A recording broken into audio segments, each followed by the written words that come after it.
also, when you train in the gym a lot, I don't have a lot of people in the gym, especially now in the quarantine as you're training.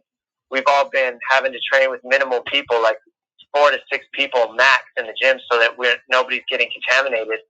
And it's been pretty silent in there. So I think it's gonna resemble training in the gym, and also similar to the Ultimate Fighter, except we had all the competitors on the teams at the Ultimate Fighter. It was still somewhat kind of eerily quiet. So there's a few different scenarios that I've been in where it's going to resemble this, I believe. All right, thank you so much, guys. Once again, that is *1 to ask a question. Our next question comes from Damon Martin with MMAfighting.com. Hey guys, first question for Henry. Henry, obviously at this point, you're all about legacy fights. You talked about that with the Aldo fight. You talked about it with other fights. Where does Dominick Cruz rank in terms of legacy, in terms of your legacy? How big is this fight for you for that, considering most people consider him, the greatest bantamweight of all time? Yeah, well, I think every fight that you have is your most important fight, right? So, like I said, man, I wouldn't put him above Demetrius Johnson, even though he has a victory over him. But I'd put him up. I put him up in top 3. But my last fight is always my greatest fight, and I do respect Dominick's skills. I do know that I do know that he's tricky, and I plan for that. But I think the difference between me and everybody else is I don't ever fight everybody the same. I'm that type of guy that can make adjustments, and you guys have seen that during the fight. So the way I would rank them is every fight's the greatest fight for me. The greatest fight that I could get.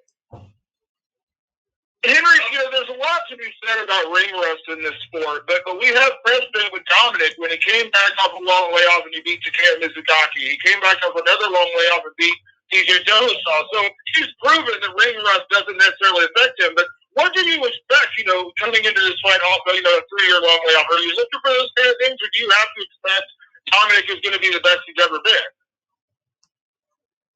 Oh, do I? Yeah, that's what I expect. I expect the best Cruz. I expect the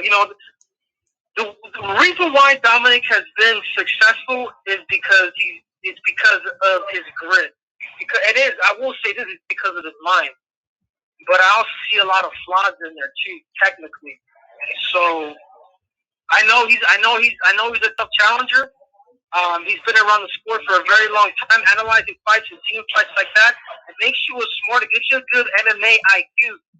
But I just think he's going up against a dude that's just hungrier, stronger, that's in his prime, and I'm just on a rampage, man. It's like when I first started wrestling. I wasn't doing as great at the beginning into the international scene, but once I got my feet wet, man, I shocked the world. And it's no difference with wrestling and mixed martial arts. And Henry, obviously, you're not the matchmaker. You're going to be the guy to sign to fight whoever they put in front of you. And I know your focus is 100% on Dominick Cruz, but I know before this you were going to fight Jose Aldo. What do you say to the guys like Peter Yan and Aljamain Sterling and Corey Sandhagen who all want a chance at your title, but there's not a direct line to you right now. If you get through Dominick, you might fight Aldo next. TJ Dillashaw comes back early next year. Like, what do you say to the other contenders in the division? I'm going to tell them to wait for their kings. Wait for the king to tell them to bend the knee.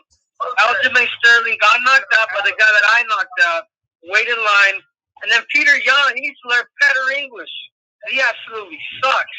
And you can't be a 41-year-old and expect to get a title shot. That's just ridiculous.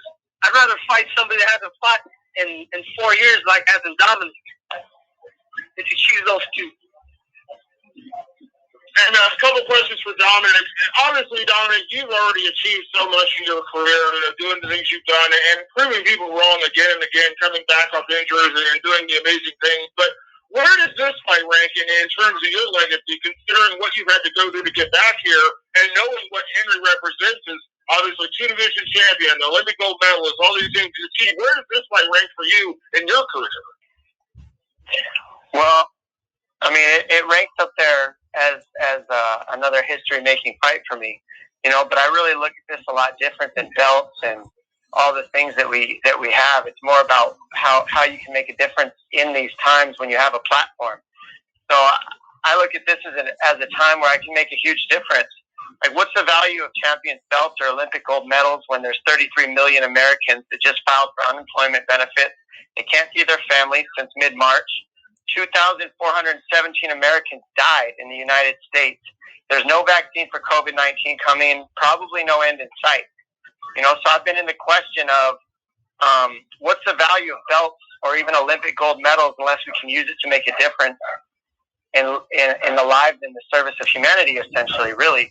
The leader that made a difference for me in this way is Muhammad Ali. He was willing to give up the belt, possibly go to prison for 5 years to stand for what he saw as world peace. So that put me in the question of what's my purpose in all of my accomplishments here?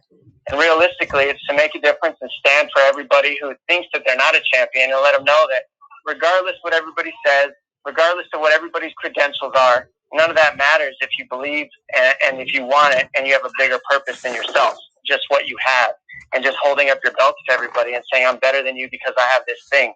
How about, you know, every single person out there gets to be that if they choose it, whenever they want. And I'm going to stand for that after a 3-year layoff again, when everybody says ring rust exists and it actually doesn't. It's all in your head. Well, to that point, Dominick, my last question will be that you've proven it time and time again how you've been able to come back from these injuries and look good and look great in these fights. What is it do you feel like separates you from other guys? Because it is true, we have seen guys struggle off layoffs and time off and things like that. How have you been able to do that multiple times? Well, I mean, it's about making sure that you prepare yourself the right way. I live this life to train. So like when this is all said and done, I'm going to be in this kind of shape still. I enjoy training. It's like a livelihood for me.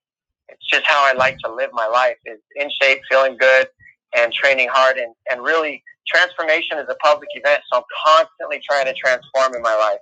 And this is the place to do it, is on a stage in front of, you know, the first sports event to ever happen. This is the stage where transformation happens.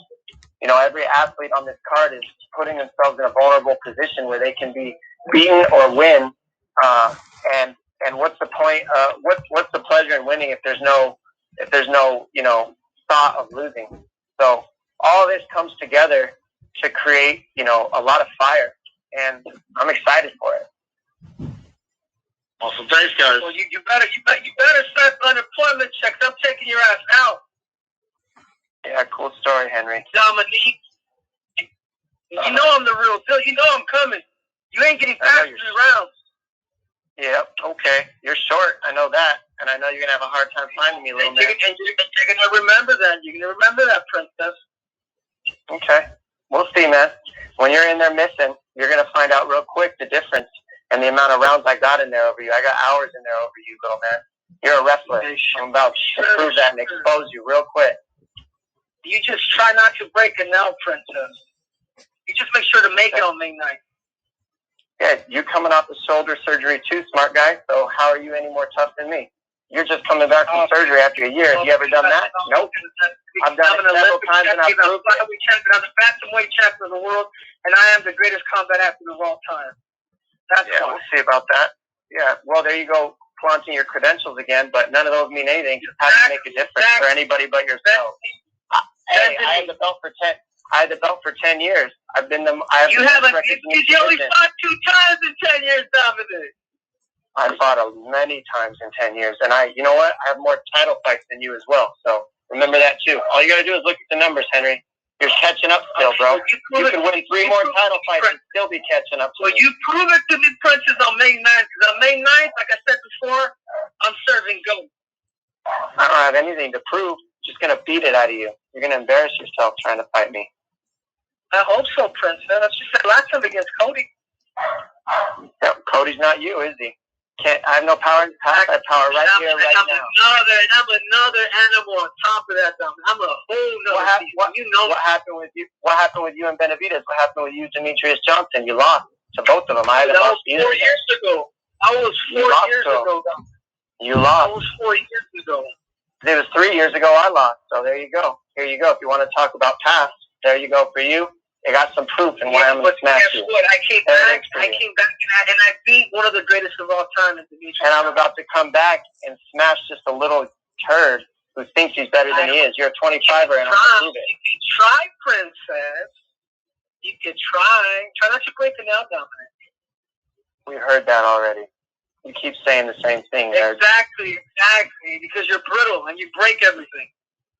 Did you just come off of the surgery? Does that make you brittle? You're an idiot. Listen to yourself. I'm strong. I'm cockstrong.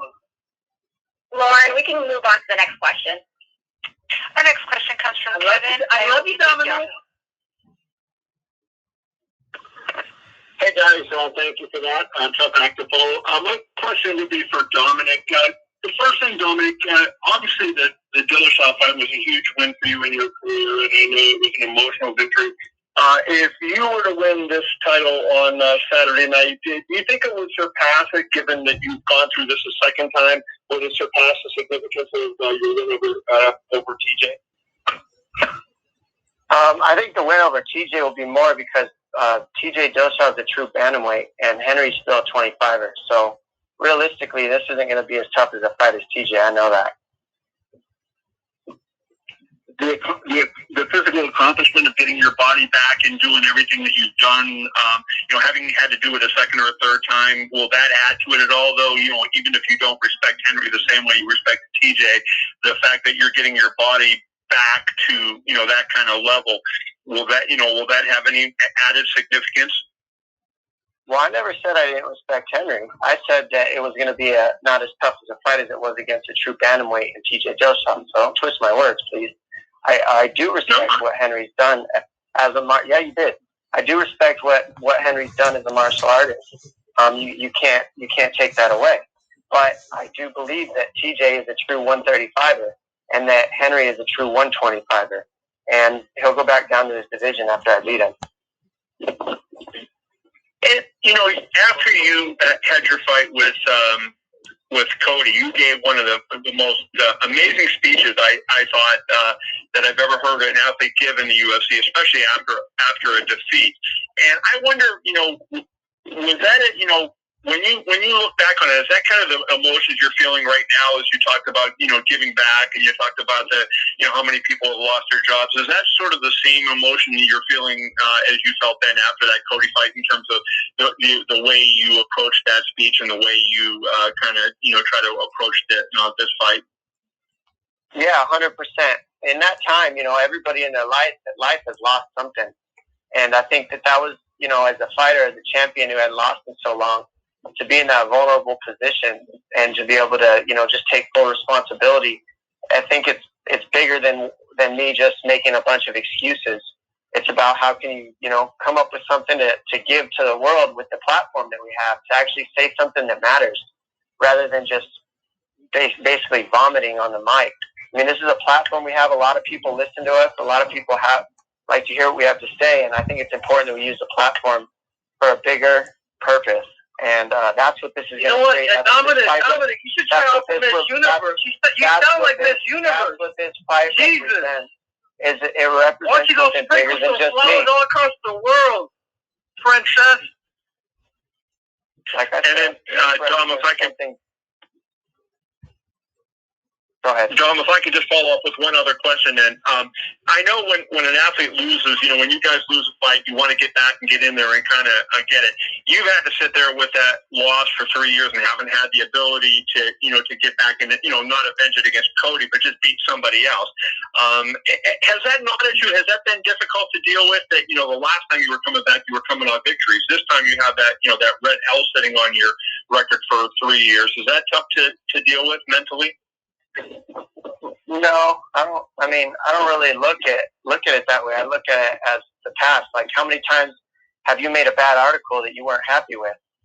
I'm sure many, and it wasn't perfect. But do you sit and look at that bad article every day when you try to do this interview with me, or do you move on in this present moment and try to ask the best questions you can now?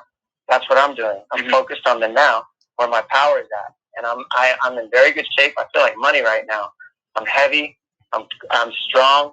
I'm fast, and I'm lean, and I'm ready to go. So that's what I'm focused on. You don't focus on past stuff. There's no control there. What's the point of that? Cool, thank you. And then I have one question for Triple C, please. Henry, obviously Dominic set the standard by which this division is judged by his wins over Demetrius and so many other fighters, Uriah Faber and whatnot over the year. What do you think you have to do to, for yourself to surpass him when people look back and they want to talk about you in this division like that? Do you feel it's a number of wins, or do you feel it's just particular names, beating the Aldos and those kind of people? Is that what it will take? Yeah, no. First of all, I know I'm going to beat Dominick. I truly, sincerely believe that and know that. My plan is not to beat him. My plan is to stop this dude. It's to stop everybody that's in front of me. Like I'm not out there no more to just win by decision. I'm out there to put people. I'm out there to put people out. So the more I continue to keep doing that, the more people understand that. Hey, man, this dude there's just no denying. So in the past, you went to win by decision. They don't have. You wanted to win by. They don't have. You wanted to win by MMA. They don't have a Michael Jordan. That's what you sound like. They don't have a Michael Jordan of MMA. And I'm looking to do that. I'm the Michael Jordan of 135. Knocking people out, and that's it. And Dominick happens to be in my way, and I'm getting ready to execute him. Thank you. Our next question comes from Bryce Miller with the San Diego Tribune. Hi, Dominick. More curious what what are your important roots and connections with San Diego, and why that place has become important to you, and then I'll have a quick follow-up. Well, I was born in San Diego, but I was raised in Tucson, Arizona. So I was from 2 years old until I was 21, I was raised in Tucson in that school system and in that lifestyle. But I've been here ever since 21 to start my professional mixed martial arts career. So it's a mixture. I've become a true professional here in mixed martial arts, but in Tucson is where I figured out who I was. Growing up, this is where I found my roots and my toughness, my grit, my tenacity. It comes from Tucson. And so putting the two together has just made me, I feel complete as a man. What, just more in general, as the world watches sporting events that are being canceled or postponed, it's so rare to have something that's live. You guys are kind of at the front end of that, trendsetters, or at least checking that terrain out first. Do you have any health concerns related to the virus being a contact sport at this point?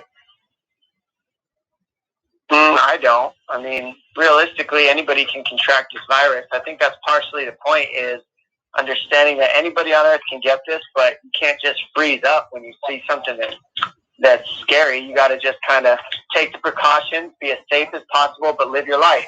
That's what I'm doing. Best of luck. Thank you.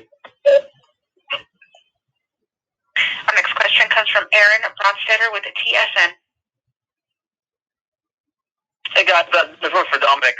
Dom, the circumstances for getting the title shot were a bit different. Obviously, relatively short notice, government restrictions.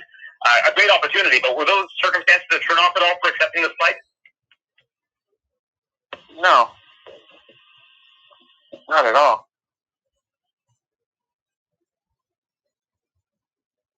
How were you able to train adequately for it under these circumstances? I don't know if you're a year-round, ready to go type guy, or if there were anything you have to do to ramp it up a little bit in the previous weeks. Yeah, I had to ramp it up, definitely. You go from not fighting to fighting a title fight, so yeah, you got to ramp it up. But I've been training with Jeremy Stevens, who I know is bigger, stronger than anybody in my division. So training with him and mixing it up with other small guys at the same time, I've got the speed of small guys that I get to work with and the size of big guys mixed together, and sparring with them round by round really pieces together a good camp. And I've had good training partners, and I got a good coach, and I've been here before many times. I've got tons of title fights, tons of time in that octagon. So this is just another day doing what I enjoy doing. All right, for Henry, you look at your last 3 wins: Demetrius, TJ Dillashaw, Marlon Knife.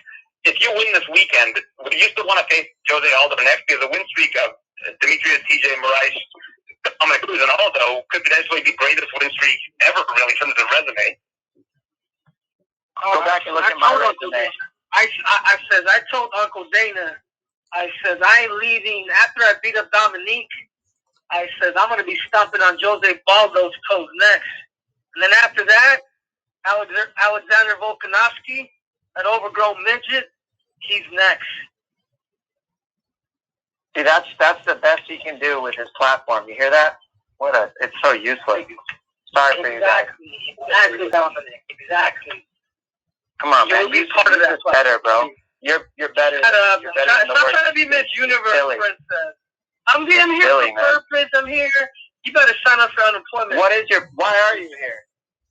Why are you doing this? Why am I here? Because I am here. What's your because I am purpose here in to this? be the greatest of all time. That's why, Dominic.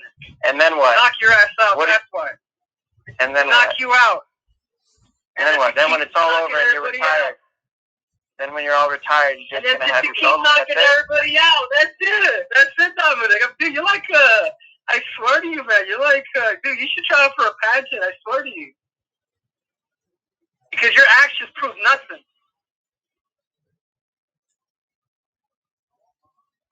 All right, and finally, Dominic, a win this weekend, it would make it twice that you come back from a major injury to win a title. That's never happened in MMA, and I don't know if it's ever really happened in pro sports of any kind. Do you ever just step back and think about how incredible an accomplishment that would be and the gravity of this? Yeah, I mean, that's the point. It's like, anybody who thinks that stuff's that difficult, it equals up to anything that's ever been done, period, in sports. So that's how you become, legendary in this thing. I've already done legendary things in the division and in the sport. I got more than half my fights are title fights alone. And so just with, the murderer's row that I faced, Benavidez, Uriah Faber, TJ Dillashaw, Demetrius Johnson, I mean, the list goes on.